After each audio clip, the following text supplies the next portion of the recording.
जय गणेश, जय गुरु रविदास। दोस्तों नमस्कार, आप सबका मेरे channel travelling in all Bharat पर स्वागत है।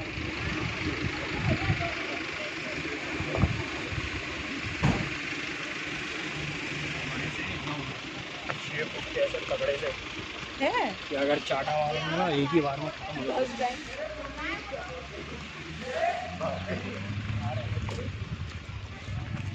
इधर सारी कोई भी बाहर सर सामने रेवा कुंड है। रेवाट कुंड कहाँ पे? ऋषि मार्कंडेय। वैसे ही सामने जो आप देख रहे हैं ना, ये रेवा कुंड है। अच्छा, ये रेवा कुंड है। रेवा का मतलब होता है माँ नर्मदा जी का सेकंड नाम माँ रेवा। ऋषि मार्कंडेय की जप तप के कारण माँ नर्मदा जी इस कुंड में से ऑटोमेटिक प्रकट हुई है। अच्छा, कहीं से बहकर के नहीं आई है? कहीं से बहकर के नहीं आई है। ठीक है। चौमासिक दिनों में, ठंड या बारिश में, जब रानी रुक्मती अपने महल से दर्शन नहीं कर पाती थी, तब रानी रुक्मती वहाँ पर जाकर के दर्शन करती थी, इसलिए इसे रेवा कुंड कहा जाता है। अच्छा, उस जमाने ऐसा लगा था कि आज तक मांडूगढ़ सबसे पहले तीर्थ स्थान रहा, फिर दार्शनिक, फिर ऐतिहासिक रहा। हिंदुस्तान में जितना भी माँ नर्मदा जी का परिक्रमा होता है, मांडूगढ़ आखिरी तीर्थ स्थान है।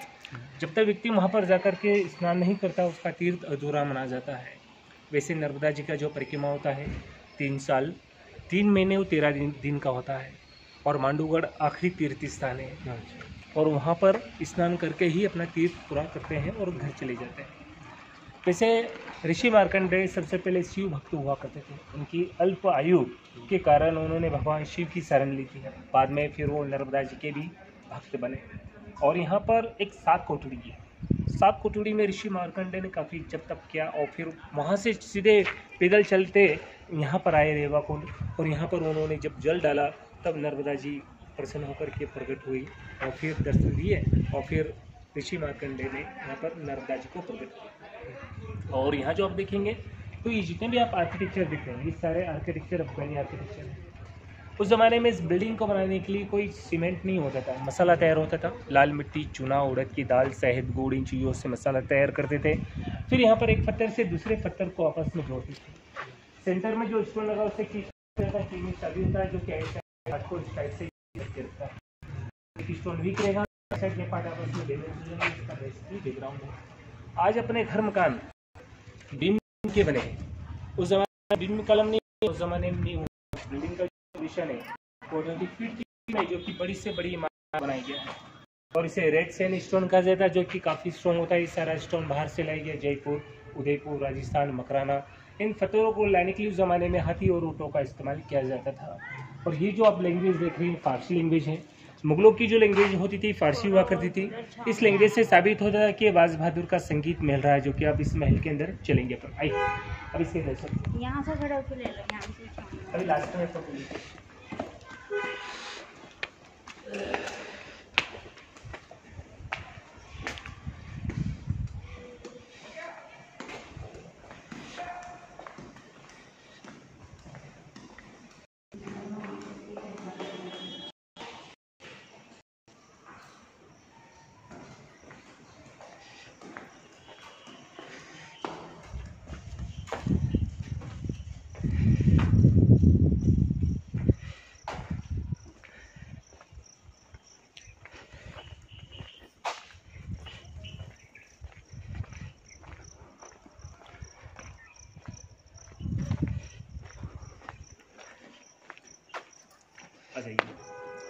ये सर वाटर चैनल है, रेवा कुंड से कनेक्टेड है।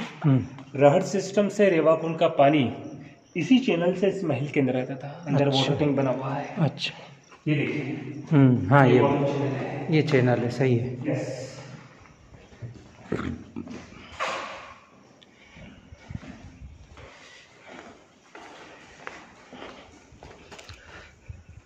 ये देखिए, इसी चैनल से नर्मदा का पानी, रेवा कुंड का पानी इस टैंक में आता था। रानी रुक्मती पूजा पाठ करने के बाद अपने महल में जा करके खान पीन किया करती थी। बट रानी रुक्मती हिंदू थी, और जो कि नर्मदा जी की सच्ची भक्ति थी। जब तक दर्शन नहीं होते थे तब तक उसके महल में जाकर के खान पीन नहीं होते थे। उसका दृढ़ संकल्प हुआ करता था। अब इस महल के अंदर चलेंगे।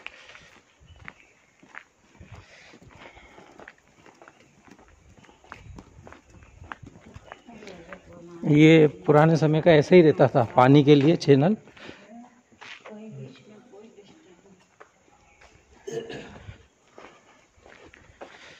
आप लोग इधर वहाँ जाइए, एक फ़ोटो लेते हैं आपका चंकी मोबाइल में।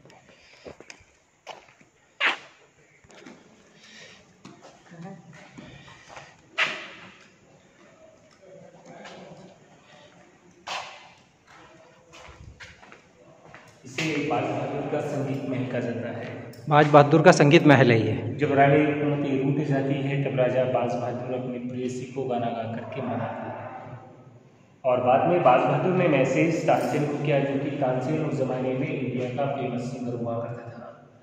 जब तानसेन में एक मल्हार गीत गाता था तब उसके गीतों से बारिश हो जाती थी। तब दीपक राग गाता था तब उसके गीतों से दिए जल जाते थे। जब तानसेन मालूम होता है, सामने तानसेन को बिठा दिया जाता है और जब राग रानी बैठ करके गाना गाती है तब सिंगिंग में तानसेन को रानी रुक्मती फेल कर देती है।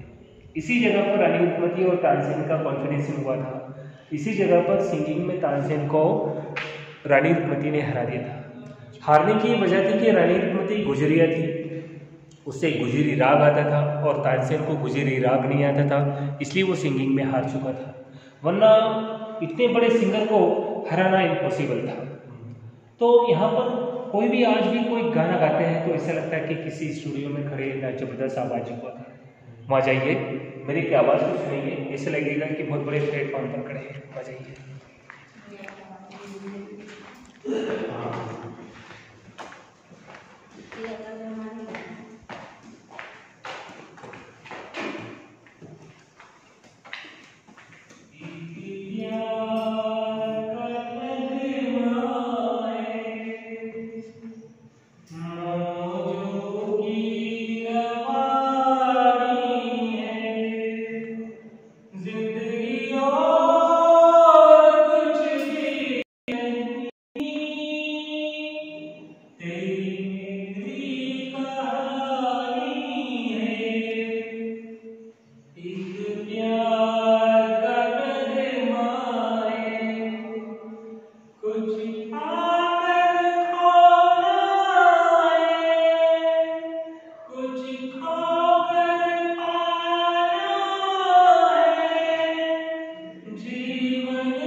और जब मांडू में अटैक हुआ है सब कुछ पूरी तरह से डैमेज हुआ, बट मांडू में 52 टाइम्स अटैक हुआ है, मांडू बना है, वो डैमेज हुआ है।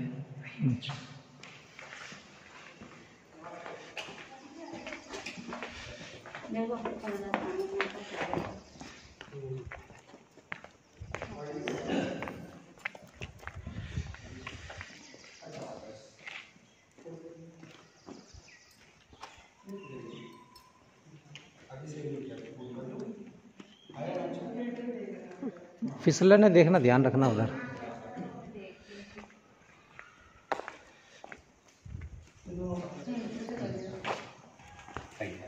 ठीक, चलो तुम इसके बीच में अच्छे लगोगे। इसके बीच इधर देखो, थोड़ी देर दोनों देखो इधर। चल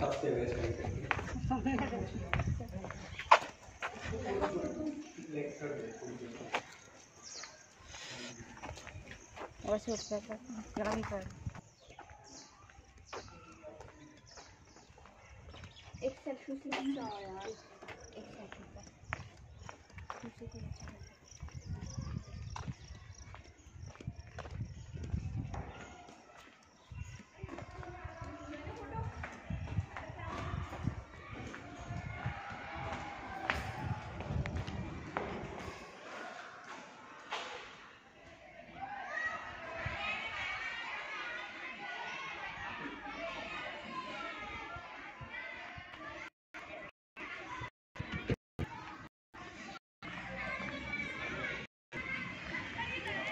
तालाब में जाएंगे नहीं, चलो बस यहाँ पे है थोड़ा सा। नहीं, नहीं चलो।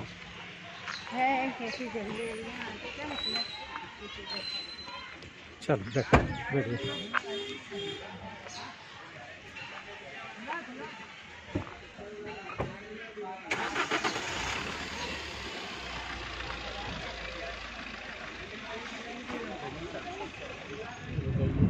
महेश्वर आप इधर से जाओगे क्या किधर से जाओगे?